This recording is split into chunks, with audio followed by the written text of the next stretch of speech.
इयत्ता पहिलीपासून हिंदीच्या मुद्द्यानंतर उद्धव ठाकरेंनी आता जनसुरक्षा विधेयकावरून राज्य सरकारची कोंडी करण्यास सुरुवात केली। जनसुरक्षा विधेयक हे संविधानाच्या आणि लोकशाहीच्या विरोधात असल्याचं सांगत महाविकास आघाडीनं या विधेयकाला कडाडून विरोध केलाय। या विधेयकाविरोधात मुंबईतील आझाद मैदानात आज आंदोलन करण्यात आलं। उद्धव ठाकरेंनी त्यांच्या शिवसेनेच्या नेत्यांसह आंदोलनाला भेट दिली।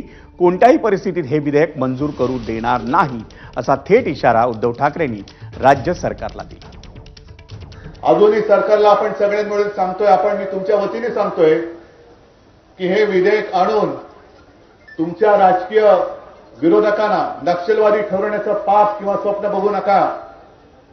हे विधेयक एकतर आणू नका आणि आणलं तर महाराष्ट्राच्या कानाकोपऱ्यामध्ये या विधेयकाला आम्ही विरोध केल्याशिवाय राहणार नाही। पण सत्तांध जसं एखादा हत्ती मदांध झाल्यानंतर त्याच्या डोक्यावर बसलेला तो मानेवर बसलेला माहूत अंकुश मारतो, तसं भले जर भाजप सत्तांध झाला असेल तर त्याच्या डोक्यावरती प्रहार करायला महाराष्ट्रातला अंकुश हा माझा गोरगरीब सगळा मराठमोळा मावळा आहे, तो तयार आहे।